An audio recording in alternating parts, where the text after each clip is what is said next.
Hello, નમસ્કાર વિદ્યાર્થી મિત્રો. ધોરણ 11 પ્રકરણ 1 આપણે પૂર્ણ કર્યું. પ્રકરણ 2 મૂળભૂત ખ્યાલો અને સંકલ્પનાઓ. મૂળભૂત ખ્યાલ અને સંકલ્પના એટલા માટે કે અર્થશાસ્ત્ર વિષય તો તમારા માટે નવો છે. શબ્દો જે વ્યવહારુ જીવનમાં ઉપયોગ થતા હોય છે અને એવા શબ્દો અર્થશાસ્ત્રમાં પણ ઉપયોગ થતા હોય છે, પણ એ બંનેનું મહત્વ ઇકોનોમિક્સની દ્રષ્ટિએ શબ્દનું અલગ છે અને વ્યવહારુ પણ એ શબ્દનું અર્થ ઘટન અને અર્થ બંને અલગ જ છે. તો આપણે ચેપ્ટર 2 માં આવા જે શબ્દો છે, જે ખ્યાલો છે, જે સંકલ્પનાઓ છે, એ ખ્યાલ, એ સંકલ્પનાઓ અર્થશાસ્ત્રની દ્રષ્ટિએ અને વ્યવહારુ દ્રષ્ટિએ અર્થશાસ્ત્રમાં એ શબ્દોનો ઉપયોગ શું થાય છે, અર્થઘટન શું થાય છે, એને આપણે સમજવાનો પ્રયાસ કરીશું. પ્રસ્તાવના: માનવીના આર્થિક વર્તનનો અભ્યાસ અર્થશાસ્ત્રમાં થાય છે, જે આપણે ચેપ્ટર નંબર 1 માં આપણે ચર્ચા કરી ચૂક્યા છીએ. કેટલાક પાયાના ખ્યાલ,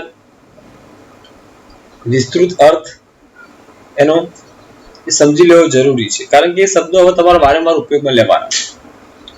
જ્યાં સુધી શબ્દો તમને ક્લિયર ના હોય તો પછી અર્થશાસ્ત્ર વિષયને સમજવું મુશ્કેલ છે. આ પ્રકરણમાં આપણે વસ્તુઓ, સેવાઓ, સેવા એટલે શું, વસ્તુ એટલે શું અર્થશાસ્ત્રની દ્રષ્ટિએ, સાધનો એટલે શું, કિંમત અને મૂલ્ય વચ્ચે શું ડિફરન્સ છે, કિંમત અને મૂલ્ય, સંપત્તિ અને કલ્યાણ અને વેપાર ચક્ર, આવા 4 જે મુદ્દાઓ છે એના વિશે આપણે અભ્યાસ કરવાનો છે. તો આવો આપણે એની શરૂઆત કરીએ કિંમત અને મૂલ્યથી. રોજિંદા જીવનમાં કિંમત અને મૂલ્ય એટલે આપણે શું સમજીએ, બંને એકબીજાના પર્યાયવાચી છે, સમાનાર્થી છે. આ વસ્તુ મૂલ્યવાન છે અથવા આપણે એમ કહીએ આ વસ્તુ કિંમતી છે, આનું મૂલ્ય ખૂબ વધારે છે અથવા આની કિંમત વધારે છે, વગેરે વાક્યમાં કિંમત અને મૂલ્ય આપણે એકબીજાની જગ્યાએ ઉપયોગ કરીએ છીએ. કોઈ જગ્યાએ કિંમત વાપરીએ, કોઈ જગ્યાએ આપણે મૂલ્ય વાપરીએ છીએ, પણ અર્થશાસ્ત્રમાં આવું નહીં ચાલે. કિંમતની જગ્યાએ જ કિંમત અને મૂલ્યની જગ્યાએ મૂલ્ય, કારણ કે કિંમત અને મૂલ્ય સામાન્ય અર્થમાં તમને સરખા લાગે છે. રોજિંદા વ્યવહારમાં આપણે કિંમતની જગ્યાએ મૂલ્ય વાપરી દઈએ છીએ, મૂલ્યની જગ્યાએ કિંમત, તો ચાલી જાય છે. પરંતુ અર્થશાસ્ત્રમાં કિંમત અને મૂલ્ય બંને અલગ જ છે. કિંમત અને મૂલ્યનો અર્થ સમજવા માટે પહેલા આપણે વાત કરીએ મૂલ્ય. તો વ્યવહારમાં મૂલ્ય 2 રીતે જોવાય છે: ઉપયોગિતાનું મૂલ્ય અને વિનિમય. તમે જે વસ્તુનો ઉપયોગ કરો છો એમાં એનું મૂલ્ય કેટલું છે, અને વિનિમય એટલે વસ્તુની લે વેચ કરો છો એમાં એનું મૂલ્ય કેટલું છે. એટલે મૂલ્યને જો આપણે સમજવું હોય તો આપણે એને 2 રીતે જોવાનું છે: ઉપયોગિતાની દ્રષ્ટિએ અને વિનિમયની દ્રષ્ટિએ. પહેલા વાત કરીએ ઉપયોગિતાનું મૂલ્ય. વસ્તુ માનવ જીવન માટે એટલે આપણને રોજિંદા વ્યવહારમાં કેટલી ઉપયોગી છે, તો એ વસ્તુ એ શું બતાવે, એની ઉપયોગિતાનું મૂલ્ય બતાવે છે. આપણા જીવનમાં વસ્તુનું કેટલું મહત્વ છે, આપણને કેટલી વસ્તુ ઉપયોગી છે, જે શોધીએ તો તેનું ઉપયોગિતા મૂલ્ય એ વસ્તુ આપણને દર્શાવે છે. ઉદાહરણ જો લઈએ કે ખોરાક, પાણી, સૂર્યપ્રકાશ, હવા. હવે આ બધી વસ્તુની જે આપણે વાત કરી તો એ એનો ઉપયોગ બતાવે છે. ખોરાક તો જીવન ટકાવી રાખવા, પાણી બરાબર એ પણ, સૂર્યપ્રકાશ એનું બી માનવ જીવનમાં એ જ મહત્વ છે, હવા, આ બધાનું મહત્વ, એનો ઉપયોગ વધારે છે. આપણે એનો વારંવાર ઉપયોગ પણ કરીએ છીએ. પાણી, ખોરાક, હવા, સૂર્યપ્રકાશ એના વગર ચાલતું નથી.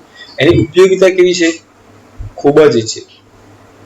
તો એની ઉપયોગિતા મૂલ્ય ધરાવે છે, એ વસ્તુ એની ઉપયોગિતા મૂલ્ય ધરાવે છે એમ કહેવાય.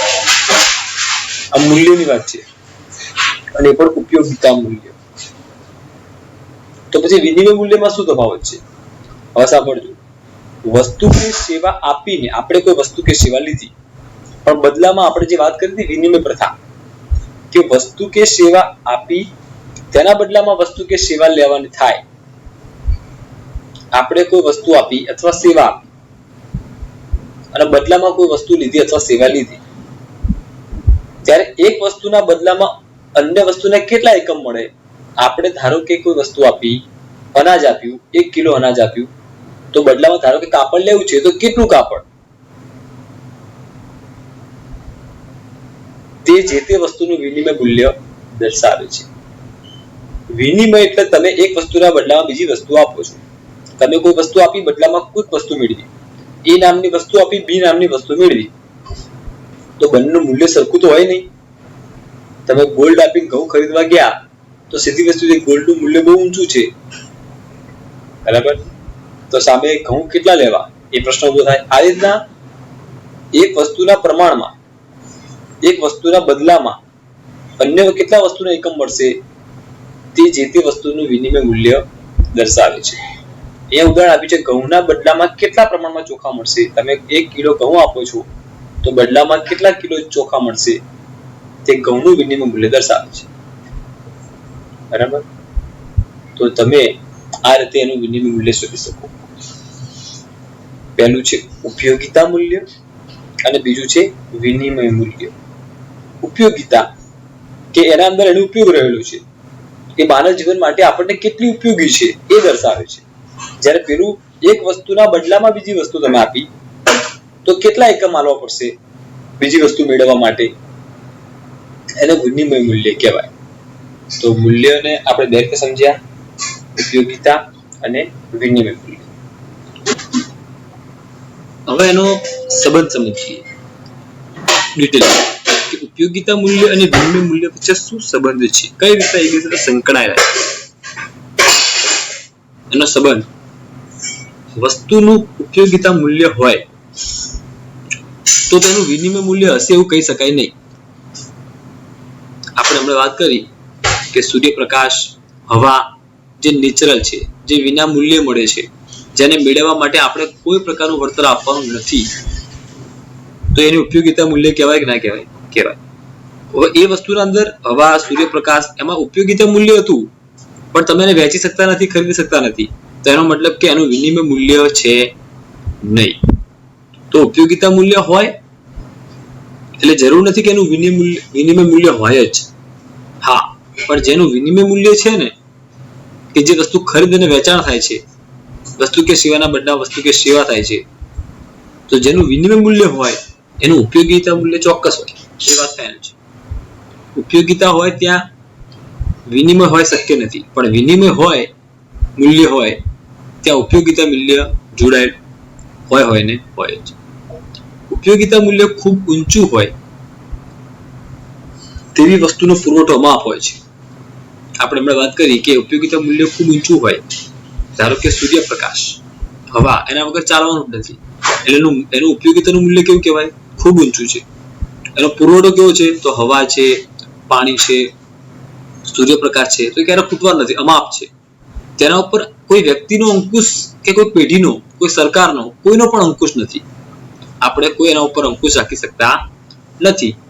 તો આવી વસ્તુનું વિનિમય મૂલ્ય ખૂબ નીચું રહે છે, કારણ કે મફતમાં મળ્યું, એટલે એનું વિનિમય મૂલ્ય કેવું છે? ખૂબ નીચું છે. કઈ વસ્તુનું? કે જેનું ઉપયોગિતા મૂલ્ય ખૂબ ઊંચું છે, જેનો પુરવઠો, જેની કોઈ લિમિટ નથી, પુષ્કળ પ્રમાણમાં પ્રાપ્ત છે, એના ઉપર કોઈ સરકાર, પેઢી, વ્યક્તિ, કોઈનો અંકુશ નથી, કોઈની માલિકી નથી. એનું ઉપયોગિતા મૂલ્ય કેવું? ઊંચું. પણ એનું વિનિમય મૂલ્ય કેવું રહેશે? કારણ કે એનું ખરીદ અને વેચાણ થવાનું નથી, એટલા માટે એનું વિનિમય મૂલ્ય ખૂબ નીચું રહે છે. દાખલા તરીકે સૂર્યપ્રકાશ, હવા અને પાણી. હવે એનાથી ઊંધું કરી દઈએ કે જે વસ્તુની અછત હોય, ઓછા પ્રમાણમાં પ્રાપ્ત હોય, પુરવઠા ઉપર એક જ વ્યક્તિ અથવા થોડાક લોકો એ અંકુશ ધરાવતા હોય, કાબુ ધરાવતા હોય, એ વસ્તુ કે ઉત્પન્ન કરવી એ અમુક લોકોના હાથમાં જ હોય, એટલે એને કહેવાય, એનો ઇજારો બી કહી શકાય એને. એટલે પુરવઠા ઉપર એનો પુરવઠો ઉપર લિમિટેડ હોય, પેલામાં અનલિમિટેડ હતું, અમર્યાદિત. જ્યારે આમાં પુરવઠો કેવો હોય? મર્યાદિત હોય, એકાદ વ્યક્તિ અથવા અમુક લોકોના હાથમાં હોય. તો તે વસ્તુનું ઉપયોગિતા મૂલ્ય ઓછું હોય, પાછું એનો ઉપયોગની દ્રષ્ટિએ જોવા જઈએ તો ઓછો હોય, પણ એનું વિનિમય મૂલ્ય ઊંચું હોય છે.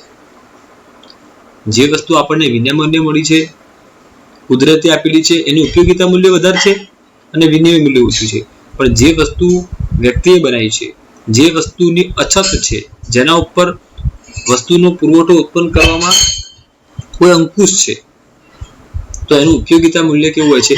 નીચું. પણ વિનિમય મૂલ્ય એનું બહુ ઊંચું હોય. દાખલા તરીકે સોનું, ચાંદી, હીરા અને માણિક. આ વસ્તુ તમે ઉપયોગની દ્રષ્ટિએ બહુ ઉપયોગી નથી, પણ બજારમાં એનું મૂલ્ય જો કેવું છે? બહુ ઊંચું છે. તો ઉપયોગિતાની દ્રષ્ટિએ નીચું અને વિનિમય દ્રષ્ટિએ મૂલ્ય ઊંચું હોય છે. આ વસ્તુઓ અછત હોવાના કારણે જ એની અછત છે. એટલા માટે જો હમણાં એક બી અવેલેબલ હોત પૂરતા પ્રમાણમાં, જેટલું જોઈએ એટલું, તો એની કોઈ વેલ્યુ મૂલ્ય હોત નહીં. એ વાત પણ યાદ રાખવી ઘટે કે એક સમય અને સ્થળે જેનું વિનિમય મૂલ્ય નીચું હોય, એક જગ્યાએ કદાચ કોઈ વસ્તુનું મૂલ્ય નીચું હોય, તો કદાચ બીજી જગ્યાએ એનું વિનિમય મૂલ્ય ઊંચું પણ હોઈ શકે. દાખલા તરીકે પાણીનું વિનિમય મૂલ્ય શૂન્ય જેવું હતું પહેલા, પણ હવે ચોખ્ખા પાણીની અછત થવા માંડી. એક સમય હતો કે પાણી પૂરતા પ્રમાણમાં અવેલેબલ હતું, વસ્તી વધી, માંગ વધી, પાણી પ્રદૂષણ વાળું થયું, તો લોકોને ચોખ્ખું પાણી જોઈએ. ચોખ્ખું પાણી પાછું કેવું છે? એ બહુ ઓછું છે. એટલા માટે એનું મૂલ્ય કેવું થઈ ગયું? હવે વધી ગયું છે, વિનિમય મૂલ્ય. તો આ રીતે આ ઉપયોગિતા મૂલ્ય અને વિનિમય મૂલ્ય વચ્ચેનો સંબંધની વાત કરી.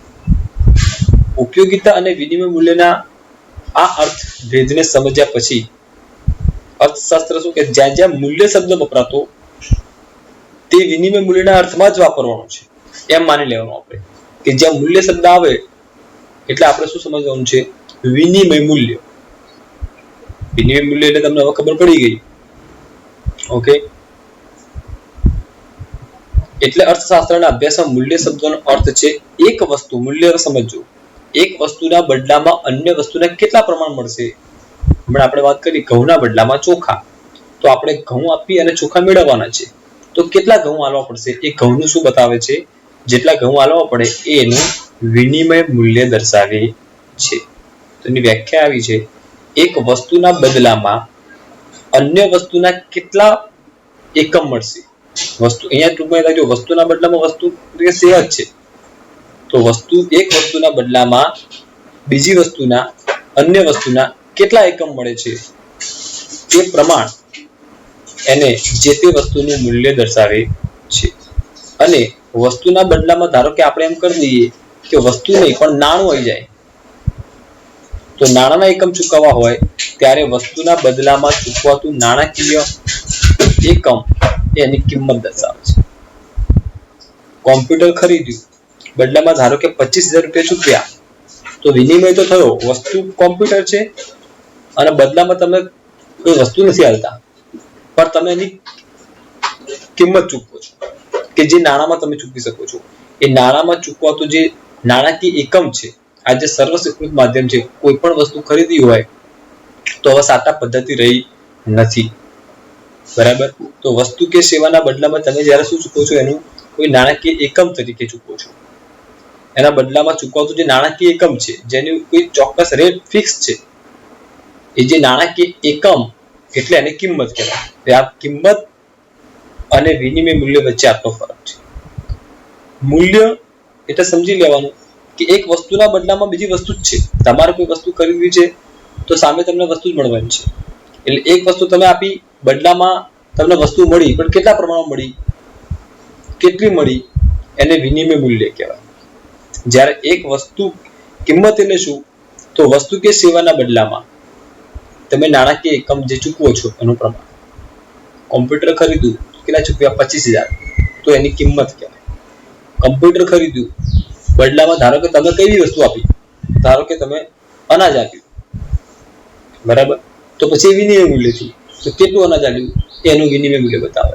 પણ તમે નાણાકીય એકમ ચૂકવ્યા એટલે લાસ્ટમાં જો બે સિમ્પલ અને શોર્ટ કહી દીધું કે મૂલ્ય એટલે વસ્તુ કે સેવાનું અન્ય વસ્તુના પ્રમાણમાં વિનિમય મૂલ્ય, અને કિંમત એટલે વસ્તુ કે સેવાના બદલામાં ચૂકવવામાં આવતા નાણાકીય એકમનું પ્રમાણ. તમે કેટલા નાણાકીય એકમ ચૂકવો છો એને શું કહેવાય છે? કિંમત. અને તમે કેટલા વસ્તુનું પ્રમાણ તમે વસ્તુ કે સેવા આપો છો તો બદલામાં તમને વસ્તુ કે સેવા કેટલા પ્રમાણ મળે છે એ પ્રમાણ શોધો. તો એને વિનિમય મૂલ્ય એટલે ટૂંકમાં ચેક નાણાંનો ઉલ્લેખ નથી, વસ્તુના બદલામાં વસ્તુ જ છે અને એનું કેટલું પ્રમાણ તમને મળે છે એને વિનિમય મૂલ્ય કહેવાય. જ્યારે વસ્તુ કે સેવાના બદલામાં તમે જ્યારે વસ્તુ કે સેવા ખરીદો છો અને બદલામાં એના નાણાકીય એકમમાં એની ચૂકવણી કરો છો તો એ પ્રમાણ એટલે એને કિંમત કહેવાય. આમ કિંમત અને મૂલ્ય વચ્ચે આટલો ફરક છે. મૂલ્ય શબ્દ ક્યારે વાપરવો અને કિંમત શબ્દ ક્યારે વાપરવો એ આપણને આનો પરથી ખબર પડે. બીજું ઉપયોગિતા મૂલ્ય અને વિનિમય મૂલ્યની બી આપણે વાત કરીએ. બરાબર છે. ઉપયોગિતા મૂલ્ય કે જે સાધનો જે છે એનો પુરવઠો બધો અમર્યાદિત છે, કુદરતી છે, આપણો કોઈ અંકુશ નથી. એટલે ઉપયોગિતા મૂલ્ય વસ્તુનું વધારે હોય પણ વિનિમય મૂલ્ય નથી. જ્યારે સોના, ચાંદી, ઘરેણા એનું વિનિમય મૂલ્ય જે ઊંચું છે કારણ કે એની અછત છે, એનો અંકુશ છે માણસનો, પણ એનો ઉપયોગિતા મૂલ્ય નીચું છે. બરાબર. બીજું સમય સંજોગો પ્રમાણે પણ આ પ્રમાણ બદલાતું રહે છે. પાણીનું જે ઉદાહરણ લીધું કે એક સમયે પાણીનું વિનિમય મૂલ્ય બહુ નીચું હતું કારણ કે અમર્યાદિત હતું, પૂરતા પ્રમાણ પ્રાપ્ત હતું, વસ્તી વધી, માંગ વધી, તો હવે શુદ્ધ પાણીની માંગ વધી, તો શુદ્ધ પાણી માટે જે એકમો કાર્યરત છે એવા એકમનું પ્રમાણ મર્યાદિત છે, તો પછી એના માટે તમારે ઊંચી કિંમત ચૂકવવી પડે છે. તો આમ આ ઉપયોગિતા મૂલ્ય અને વિનિમય મૂલ્ય વચ્ચેનો સંબંધ અને કિંમત અને મૂલ્ય વચ્ચેનો સંબંધ જોયો. બરાબર. જે કિંમત શબ્દ આવે છે તો તમે વસ્તુના બદલામાં કોઈ ચોક્કસ નાણાકીય એકમ ચૂકવો છો. તમે શાકભાજી ખરીદ્યું, 25 રૂપિયા ચૂકવ્યા, તે 25 રૂપિયા એટલે કિંમત શબ્દ વપરાય, ત્યાં મૂલ્ય શબ્દ વપરાય નહીં. શાકભાજીની કિંમત આટલા રૂપિયા એમ કહેવાય. પણ તમે શાકભાજીના બદલામાં અનાજ આપો છો, કાપડ આપો છો, તો કેટલું આપો છો એ પ્રમાણ શોધો, તો એને વિનિમય મૂલ્ય કહેવાય. કારણ કે ત્યાં વસ્તુ કે સેવાના બદલામાં વસ્તુ કે સેવા આવે છે પણ જે તે વસ્તુનું પ્રમાણ નક્કી થાય છે. એટલે આમ આ વિનિમય મૂલ્ય અને ઉપયોગિતા મૂલ્ય વચ્ચેનો સંબંધ અને કિંમત અને મૂલ્ય વચ્ચેનો સંબંધ અને બંને સંકલ્પનાઓ જે હતી, બંને જે મૂળભૂત ખ્યાલો હતા એમાં શું તફાવત હતો આપણે એની પણ ચર્ચા કરી. બરાબર. તો અહીંયા આ એક ટોપિક પૂરો થાય છે આપણો કે ઉપયોગિતા મૂલ્ય અને વિનિમય મૂલ્ય વચ્ચેનો સંબંધ, કિંમત અને મૂલ્ય વચ્ચે શું ડિફરન્સ છે એની આપણે વાત કરી ચૂક્યા, અને પ્રસ્તાવના. ઓકે. તો આટલા ટોપિક આપણે આજે લીધો છે. જો સંકલ્પના વસ્તુ એવી છે કે જ્યાં સુધી સંકલ્પના ક્લિયર નહીં હોય અને હું આગળના ચેપ્ટરમાં મૂલ્ય બોલીશ, કિંમત બોલીશ, પછી અમુકને એવું લાગે કિંમત અને મૂલ્ય બે સરખું જ છે. પ્રસ્તાવનામાં એ લોકો સ્પષ્ટ કર્યું, જોયું તમે કે જ્યારે અર્થશાસ્ત્રના અંદર આપણે મૂલ્ય અને કિંમત શબ્દ વાપરીએ છીએ તો હવે તમને ખબર પડી કે કિંમત કોને કહેવાય, મૂલ્ય કોને કહેવાય. નહીતર પછી હમણાં આપણે જે વાત કરી હતી કે ભાઈ રોજિંદા જીવનમાં તો આપણે કિંમત અને મૂલ્યને કેવા સમજીએ, સમાન સમજીએ. ધારો કે આ વસ્તુ મૂલ્યવાન છે, જે તે વસ્તુ, અથવા એવું બી કહેતા કે આ વસ્તુ કિંમતી છે, પણ હવે વસ્તુને કિંમતી ક્યારે કહેવી અને વસ્તુને મૂલ્યવાન ક્યારે કહેવી, ખ્યાલ આવ્યો? એ આપણને ખબર પડી કે કિંમત અને મૂલ્ય એટલે તમારી જે વસ્તુની સામે જે વસ્તુ તમે લેવા જઈ રહ્યા છો તો કાં તો વધારે મળશે કાં તો ઓછું મળશે, તો એ તમારી વસ્તુનું મૂલ્ય નક્કી કરે છે. ઘઉંના બદલામાં ચોખા, ધારો કે વધારે ઘઉં હાલવા પડ્યા તો તમારા ઘઉંનું મૂલ્ય નીચું નક્કી થયું અને ચોખાનું મૂલ્ય ઊંચું નક્કી થયું કહેવાય. પણ તમે ઘઉં ખરીદવા જાઓ છો અને ચોક્કસ રકમ છે એની, નાણાકીય એકમમાં ચૂકવણી કરો છો, તો પછી અહીંયા તો કોઈ બાબત સ્પષ્ટ થઈ જાય છે, તો એ કિંમત કહેવાય. તમે એની કિંમત ચૂકવી કહેવાય, તમે એનું મૂલ્ય ચૂકવ્યું કહેવાય નહીં. પછી મૂલ્યમાં બી આપણે બે વાત કરી, ઉપયોગિતા મૂલ્ય અને વિનિમય મૂલ્ય. તો ઉપયોગિતા મૂલ્યમાં માનવ જીવન માટે કેટલું ઉપયોગી છે એનું ઉપયોગિતા મૂલ્ય બતાવે છે, અને તમે વસ્તુ કે સેવા ના બદલામાં જ્યારે વસ્તુ કે સેવા લેવાની થાય ત્યારે એક વસ્તુના પ્રમાણમાં કે બદલામાં તમે અન્ય વસ્તુના કેટલા એકમ મેળવશો? જે હમણાં આપણે વાત કરી કે ઘઉંના બદલામાં ચોખા, તો ઘઉં આપ્યા ચોખા આપ્યા, તો બંનેનું વેલ્યુ તો સરખું હોતું નથી. તમે ધારો કે તમારે ઘી ખરીદવું છે, બરાબર, હવે તમે ઘી ની સામે તમારે ધારો કે કાપડ ખરીદવું છે. સાટા પદ્ધતિમાં આવું હતું કે વસ્તુ આવતા ને વસ્તુ કે સેવા મળતી. હવે તમે ઘી લઈને ગયા, બરાબર, તમારી ગરજ છે, એમાં એવું પણ બને કે જેની ગરજ, હવે તમારા ગરજ છે, કાપડવાળાની ગરજ નથી, તો એ તો કદાચ એવું કરશે કે એના કાપડનું મૂલ્ય ઊંચું કરી નાખશે, ઘીનું મૂલ્ય નીચું થાય, એવું પણ બની શકે. ઓકે, તો આ વિનિમય મૂલ્યમાં ટૂંકમાં બે વસ્તુ હોય છે, એક વસ્તુ આપવાની, બીજી વસ્તુ મેળવવાની. અને એ કેટલા પ્રમાણમાં આપણને મળે છે એ પ્રમાણ એ જે તે વસ્તુનું શું બતાવશે? આપણને વિનિમય મૂલ્ય બતાવશે. ઓકે, તો અર્થશાસ્ત્રમાં જનરલી આપણે વિનિમય મૂલ્ય કોન્સેપ્ટ આપણે ધ્યાન રાખીશું. એનો વિનિમય મૂલ્યમાં આપણે એ પણ વાત કરી કે વિનિમય મૂલ્ય અને ઉપયોગિતા મૂલ્ય વચ્ચેનો પહેલા તો ડિફરન્સ સમજીએ આપણે, એ ખાસ જરૂરી હતું. પછી મૂલ્ય અને કિંમત વચ્ચે શું ડિફરન્સ હતો? તો જ્યારે વસ્તુ કે સેવાના બદલામાં નાણાકીય એકમ તમે ચૂકવશો તો એક કિંમત બનશે, પણ વસ્તુ કે સેવામાં કેટલા એકમ તમને બીજી વસ્તુ કે સેવાના મળશે એનું પ્રમાણ તમે શોધો તો તમને મૂલ્ય મળશે. હા, આ વિનિમય મૂલ્ય અને એના બંને વચ્ચે વિનિમય મૂલ્ય અને આપણે વાત કરી ઉપયોગિતા મૂલ્ય વચ્ચેનો તફાવત જોયો. ઓકે,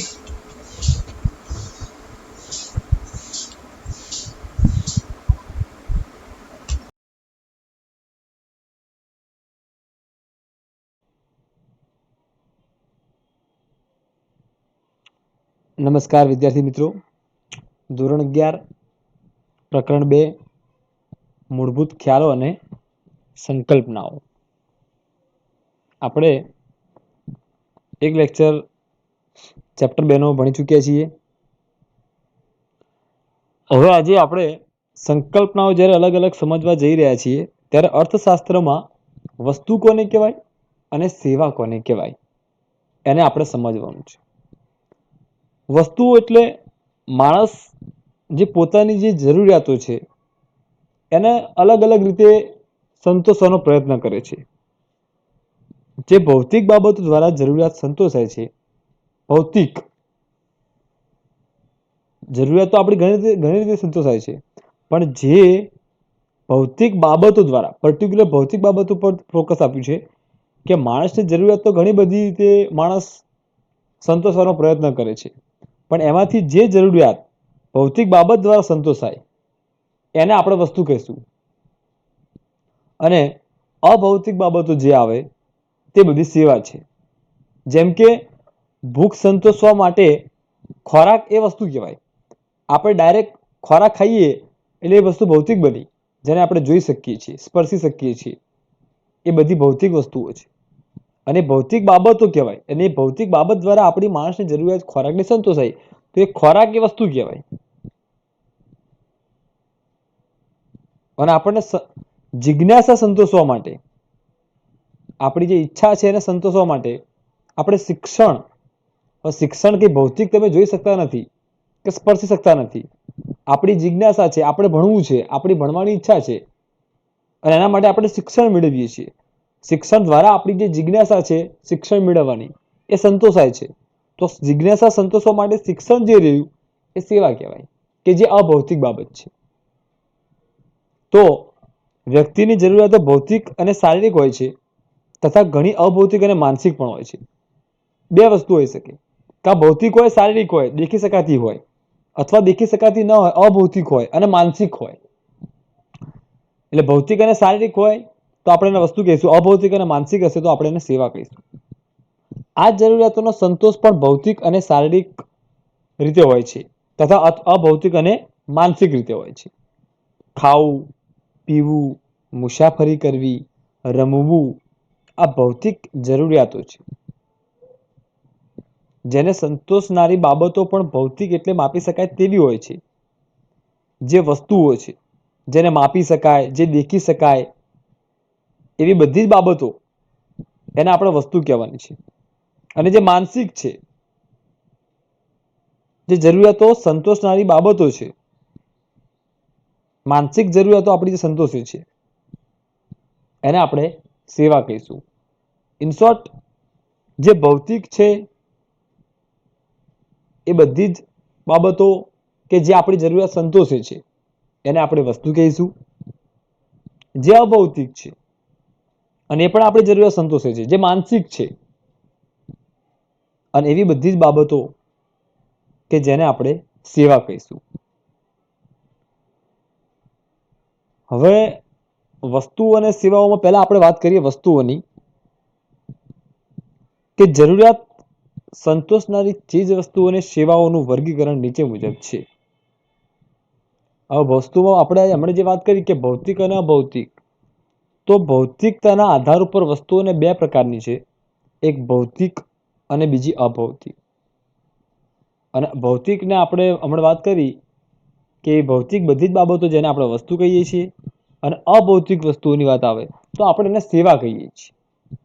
દડો, બેટ, પ્રાઇમસ, ટીવી, ફ્રીજ, મોબાઈલ એને જોઈ પણ શકાય છે, એને મેઝર એટલે કે માપી પણ શકાય છે. એ બધી વસ્તુઓને ભૌતિક વસ્તુઓ કહેવાય. તમારી જરૂરિયાતો સંતોષે છે, બરાબર છે, પણ શું એને જોઈ શકાય છે? શું એને માપી શકાય છે? હા. તો એનો મતલબ થયો કે એ બધી જ વસ્તુઓને ભૌતિક વસ્તુઓ કહેવાય. જ્યારે સંગીત, શિક્ષણ, ડોક્ટરની સલાહ એ તમે માપી શકતા નથી, તમે એને જોઈ શકતા નથી, પણ હા તમારી જરૂરિયાતો સંતોષે છે. બંને જો સમજો, બંને તમારી જરૂરિયાત સંતોષે, એક શારીરિક રીતે સંતોષે છે તો બીજું માનસિક રીતે સંતોષે છે. એક જોઈ શકાય છે, એક માપી શકાય છે, એક જોઈ શકાતું નથી, માપી શકાતું નથી, પણ માનસિક આપણને સંતોષ મળે જ છે. તો એ બધાને આપણે સેવા કહીએ છીએ. એટલે સંગીત, શિક્ષણ, ડોક્ટરની સલાહ વગેરે અભૌતિક સેવાઓ કે વસ્તુઓ છે. ઓકે, તો આમ આપણે ભૌતિક વસ્તુઓ અને અભૌતિક વસ્તુઓની વાત કરી. અભૌતિક એટલે આપણે જેને સેવામાં લઈએ છીએ. ઓકે, ત્યાર પછી આવે સર્વ સુલભ અને આર્થિક વસ્તુઓ. તો એ બંનેમાં શું ડિફરન્સ છે? કે જે વસ્તુ કે સેવાના પુરવઠા ઉપર કોઈનો અંકુશ ન હોય, એનો મતલબ યાદ રાખવાનું કે જ્યારે કોઈનો અંકુશ ના હોય ને, એટલે માણસ ગમે એટલા પ્રયત્ન કરે પણ એના હાથમાં નથી. એનો મતલબ, એનો કહેવાનો અર્થ એ છે કે જે વસ્તુ કે સેવાને સૌને જ્યારે જોઈએ, જેટલા પ્રમાણમાં જોઈએ ત્યારે મળી રહેતી હોય. સર્વ એટલે બધાને, સુલભ એટલે પર્યાપ્ત. સર્વ સુલભ, જ્યારે જોઈએ, જેટલા પ્રમાણમાં જોઈએ, કોઈનો અંકુશ નથી, આવી બધી જ વસ્તુઓને સર્વ સુલભ વસ્તુઓ કહેવામાં આવે છે. દાખલા તરીકે હવા, સૂર્યપ્રકાશ. તો હવા અને સૂર્યપ્રકાશ એ પહેલી વાત તો એ કે માનવ સર્જિત તો છે નહીં. જો માનવ સર્જિત નથી, તો માણસનો એના ઉપર અંકુશ પણ નથી કે વધારે આપવી, ઓછી આપવી. ઓકે, હવા મેળવવી એના માટે આપણે કોઈ ભગવાનને કંઈ પૈસા ચૂકવવાના નથી. એટલે ગરીબ માણસ હોય કે પછી ધનિક હોય, એ મેળવી શકવાનું છે. જ્યારે જોઈએ એટલા પ્રમાણમાં સૂર્યપ્રકાશ પણ મેળવી શકવાનો છે. સરળતાથી પ્રાપ્ત છે, ગમે ત્યારે, ગમે તે જગ્યાએ આપણને હવા અને સૂર્યપ્રકાશ તો વિના મૂલ્યે મળે જ છે. કારણ કે એના ઉપર, એના પુરવઠા ઉપર કોઈનો અંકુશ નથી. એટલે આવી વસ્તુઓને સર્વ સુલભ વસ્તુ તરીકે ઓળખવામાં આવે છે. ઓકે, એનાથી ઊંધું કે જે પુરવઠાને કાબૂમાં રાખી શકાય. પેલાને આપણે આગળ ભણી ગયા છીએ આ વસ્તુ, જેનો પુરવઠો બહુ લિમિટ હોય, એના પુરવઠાને કાબૂમાં રાખી શકાય. ઇન શોર્ટ, જેની અછત હોય અને માટે જેનું ખરીદ વેચાણ થઈ શકતું હોય, જેનો પુરવઠો બહુ ઓછી માત્રામાં હોય, જેનું ખરીદી પણ થઈ શકતી હોય અને એનું વેચાણ પણ થઈ શકતું હોય. કોઈ એક વ્યક્તિ અથવા એક પેઢી એને કાબૂમાં પણ રાખી શકતો હોય. તો એવી વસ્તુઓ કે સેવાઓ જે રહી એ આર્થિક વસ્તુ કહેવાય અથવા અછતવાળી વસ્તુ પણ કહેવામાં આવે છે. તો આમ સર્વસુલભ અને આર્થિક વસ્તુ વચ્ચેનો મેઇન ડિફરન્સ એ છે, સર્વસુલભ છે તો એના પુરવઠા ઉપર કોઈ જ અંકુશ નથી, જ્યારે પેલામાં પુરવઠા ઉપર અંકુશ છે. જેને જોઈએ, જ્યારે જોઈએ એટલા પ્રમાણમાં મળી રહે છે. એ બધી સર્વસુલભ. જ્યારે પેલામાં વસ્તુનું ખરીદ બી થાય છે, વેચાણ પણ થાય છે.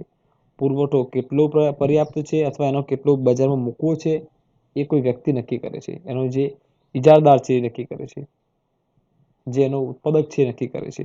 એટલે વસ્તુના પુરવઠાને આપણે કાબૂમાં પણ રાખી શકતા હોઈએ, જેની અછત પણ હોય અને જેનું ખરીદ અને વેચાણ થઈ શકતું હોય.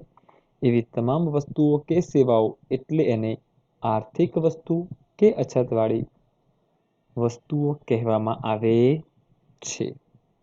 ઓકે, તો વસ્તુઓના પ્રકારમાં આપણે વાત કરી ભૌતિક વસ્તુઓ અને સર્વસુલભ વસ્તુઓ અને આર્થિક વસ્તુઓ. ભૌતિક, અભૌતિક, સર્વસુલભ, આર્થિક વસ્તુઓ. ત્યાર પછી વાત કરીએ ટકાઉ વસ્તુઓ અને નાશવંત વસ્તુઓ. તો ટકાઉપણાના આધારે બે ભાગ પાડે છે. કેટલીક વસ્તુઓનો વપરાશ જેવો કરીએ એની સાથે જ એનો અંત આવી જાય, અને અમુક વસ્તુ એવી હોય કે લાંબા સમય સુધી એનો વપરાશ કરી શકાય. એટલે એને બે ભાગ પાડ્યા કે જો ઉપયોગકર્તાની સાથે, વપરાશકર્તાની સાથે અથવા ખૂબ ટૂંકા સમયગાળામાં જે વસ્તુઓ કે સેવાઓનો અંત આવે છે એને આપણે નાશવંત વસ્તુ કહીશું, અને જે વસ્તુઓ લાંબા સમયગાળા સુધી વપરાશ કરી શકાય એને ટકાઉ કહીએ. હવે મને એમ કહો, ફ્રીજ, કપડાં, બૂટ, ટીવી, તમે આનો વપરાશ લાંબા સમયગાળા સુધી કરી શકો કે ના કરી શકો? કરી શકાય. Very good. તો એનો મતલબ કે જો લાંબા સમય સુધી વપરાશ કરી શકાતો હોય તો એવી વસ્તુઓને ટકાઉ વસ્તુ કહે છે. જ્યારે બિસ્કિટ, દૂધ, ફળ એ ઉત્પન્ન થયા પછી કોઈ ચોક્કસ સમયગાળામાં જો આપણે તેનો ઉપયોગ ન કરીએ તો પણ આપોઆપ તે નાશ પામવાની જ છે. લાંબા સમય સુધી ઉપયોગી રહેતી નથી. એટલે તે વસ્તુઓનું નામ પડ્યું હવે નાશવંત વસ્તુઓ. શું નામ પડ્યું વિદ્યાર્થી મિત્રો? નાશવંત વસ્તુઓ. તો આમ ટકાઉ વસ્તુઓ અને નાશવંત વસ્તુઓ. ચોથો પ્રકાર છે આપણે પછી છેલ્લે જોઈએ છીએ. પહેલા પાંચમો પ્રકાર જોઈએ, વપરાશી વસ્તુઓ અને ઉત્પાદક વસ્તુઓ. હવે સમજો, આ થોડુંક સમજવા જેવું છે. માનવ જરૂરિયાત સંતોષનારી વસ્તુઓ બે રીતે માનવ જરૂરિયાત સંતોષે છે. વસ્તુઓ આપણી જરૂરિયાત બે રીતે સંતોષે, એક પ્રત્યક્ષ અને બીજું પરોક્ષ. ડાયરેક્ટ અને ઇનડાયરેક્ટ બે રીતે આપણી જરૂરિયાત સંતોષાય. ફોર એક્ઝામ્પલ, ખોરાક માનવીની જરૂરિયાતને સીધી સંતોષે છે.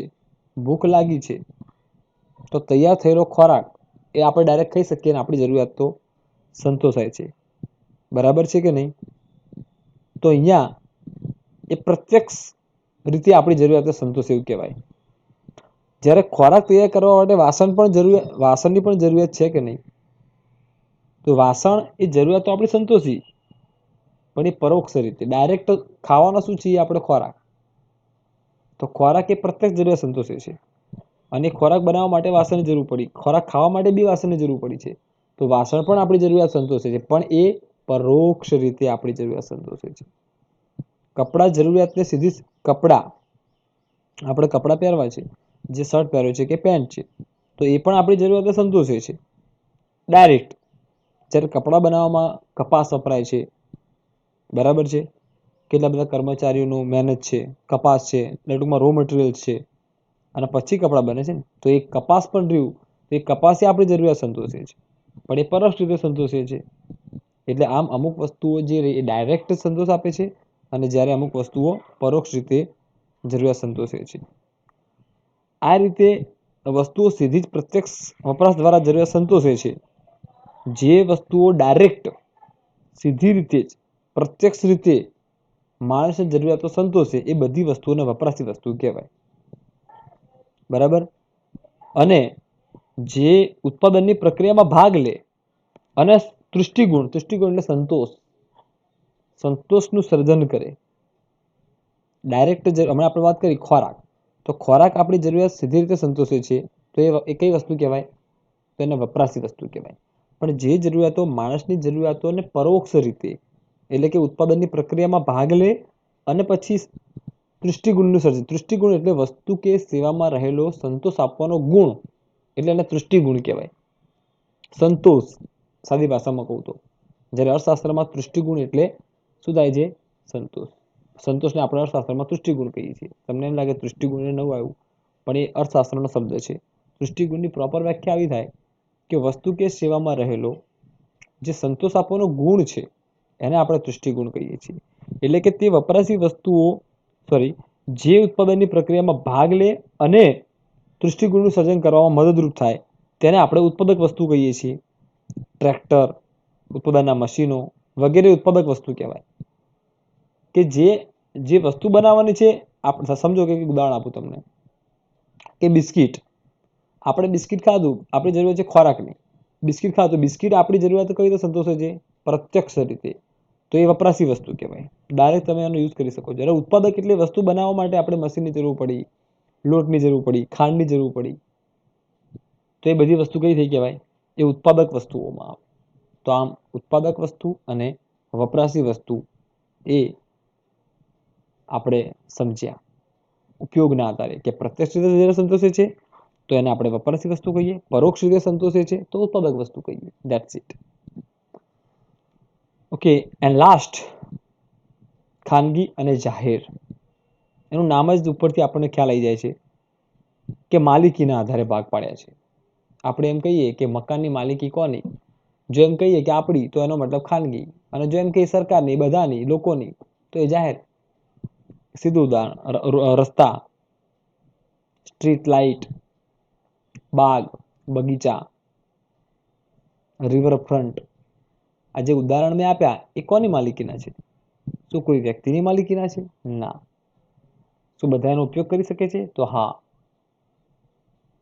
તો એનો મતલબ એ થાય છે કે એ બધી જાહેર વસ્તુ કહેવાય. અને ખાનગી એટલે કે તમારી પોતાની માલિકીની હોય. તમારું પોતાનું મકાન, તમારા નામે જે મકાન છે એ મકાન એ તમારી માલિકીનું જ કહેવાય, ખાનગી માલિકીની કહેવાય. તો વસ્તુની માલિકી ખાનગી, વ્યક્તિગત હોય અને ખાનગી વસ્તુ કહે છે. તે વસ્તુના વપરાશનો નિર્ણય ખાનગી વ્યક્તિને આધીન છે. એનો ઉપયોગ કરવો કે ન કરવો, એ વસ્તુનો ઉપયોગ બીજાને કરવા દેવો કે ન કરવા દેવો, એ વ્યક્તિ, એનો જે માલિક છે એ નક્કી કરે છે. બરાબર. અને જે વસ્તુની માલિકી જાહેર સંસ્થાની છે, સરકારની હોય, તેને જાહેર વસ્તુ કહે છે. જેના વપરાશનો નિર્ણય કોઈ વ્યક્તિ વ્યક્તિગત ધોરણે કરી શકતો નથી. બરાબર છે? ઓકે.